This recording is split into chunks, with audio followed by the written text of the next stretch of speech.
Hello दोस्तों, जहाँ पर हमने आखिरी छोड़ा था उसके आगे से हम चैप्टर को स्टार्ट करते हैं। ऑक्सीकरण एवं अपचयन। ऑक्सीकरण अपचयन को अलग अलग आधारों पर निम्नानुसार वर्गीकृत किया जा सकता है।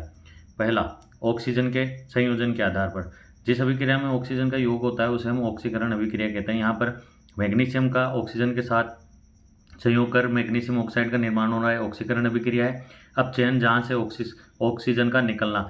जब ऑक्सीजन किसी अभिकारक को छोड़कर उससे अलग होती है तो उसे हम ऑक्सीजन अभिक्रिया और अपचयन अभिक्रिया कहते हैं। हाइड्रोजन का संयोग और वियोजन। हाइड्रोजन का निकलना। अभिक्रिया में से हाइड्रोजन का अलग होना ऑक्सीकरण अभिक्रिया कहलाती है। यहाँ H2O सल्फर डाइऑक्साइड में और ऑक्सीजन की क्रिया कराते हैं तो H2O और सल्फर अलग होती है।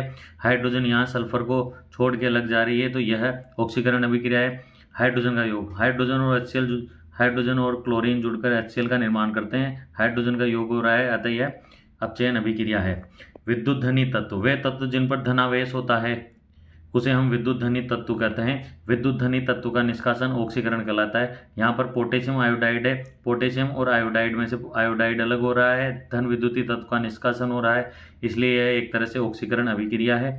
धन विद्युतीय तत्व का योग। जब MgCl से जुड़ता है तो धन विद्युतीय तत्व मैग्नीशियम क्लोरीन से जुड़ने से मैग्नीशियम क्लोराइड का निर्माण करता है और यह एक प्रकार की अपचयन अभिक्रिया है।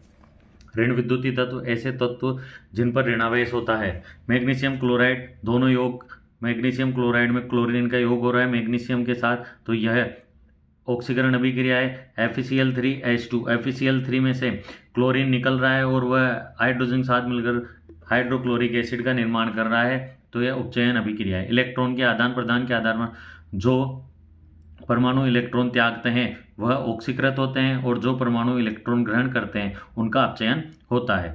नई अभिक्रिया रेडॉक्स अभिक्रिया। यहाँ से बार बार इसकी परिभाषा से एक नंबर का सवाल पूछा जाता है। जब किसी अभिक्रिया में एक पदार्थ का ऑक्सीकरण तथा दूसरे पदार्थ का अपचयन एक साथ घटित होते हैं तो उसे हम रेडॉक्स अभिक्रिया या अपौपचय अभिक्रिया कहते हैं। जिस अभिक्रिया में ऑक्सीकरण और अपचयन दोनों एक साथ चलते हैं उसे हम रेडॉक्स अभिक्रिया अपौपचय अभिक्रिया कहते हैं। अपचायक। इलेक्ट्रोदाता विकारक। जिनका ऑक्सीकरण होता है वे पदार्थ जिनका ऑक्सीकरण होता है वे अपचायक कहलाते हैं। ऑक्सीकारक वे पदार्थ जिनका स्वयं का अपचयन होता है उन्हें ऑक्सीकारक कहते हैं। जिंक की अभिक्रिया CuSO4 कॉपर सल्फेट से कराने पर जिंक सल्फेट का और कॉपर का निर्माण होता है। यहाँ जिंक Zn+2 में बदल रहा है, इसका मतलब उसका ऑक्सीकरण होता है, जबकि कॉपर सल्फेट कॉपर में बदल रहा है तो उसका अपचयन हो रहा है। उदासीनीकरण अभिक्रियाएं। जब अम्ल क्षार अभिक्रिया करते हैं, लवण जल का निर्माण करते हैं तो इस अभिक्रिया को उदासीनीकरण अभिक्रिया कहते हैं। ये अम्ल क्षार वाले पार्ट में पुनः पढ़ेंगे। अम्ल व क्षार जब अभिक्रिया करते हैं तो एक दूसरे के गुणों को नष्ट कर देते हैं, खत्म कर देते हैं, जिसे उदासीनीकरण अभिक्रिया कहते हैं। अम्ल क्षार मिलकर लवण NaCl का निर्माण करते हैं और जल का निर्माण करते हैं। प्रबल अम्ल प्रबल क्षार मिलकर उदासीन लवण जिसकी pH 7 होती है का निर्माण करते हैं। जब प्रबल अम्ल और दुर्बल क्षार अभिक्रिया करते हैं तो अम्लीय प्रकार का लवण का निर्माण होता है जिसकी pH 7 से कम होती है।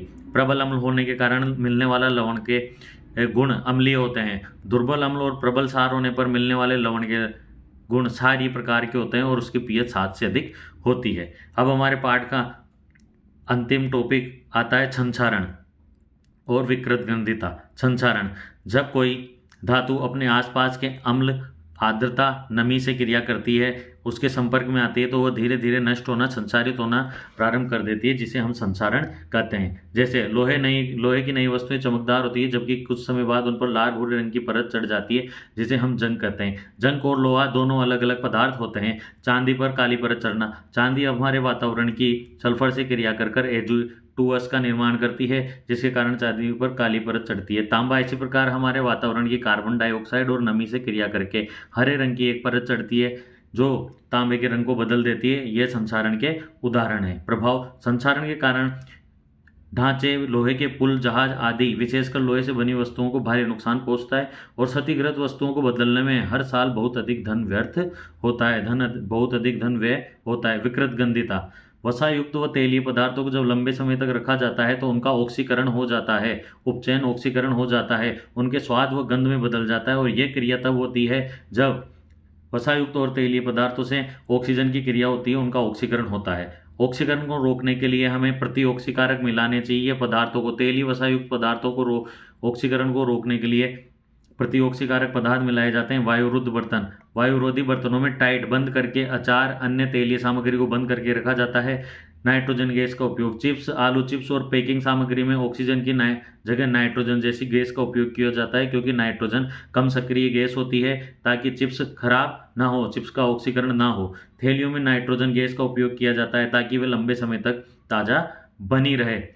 पाठ को पढ़ने के लिए धन्यवाद। अगर आपको यह अच्छा लगा हो तो लाइक, सब्सक्राइब और कमेंट और शेयर जरूर करें। आगे हम इसी प्रकार से जल्दी जल्दी सीरीज लाएंगे और 10th क्लास बोर्ड के लिए जल्दी रिवीजन करेंगे और पुराने प्रीवियस ईयर क्वेश्चन भी लाएंगे। धन्यवाद।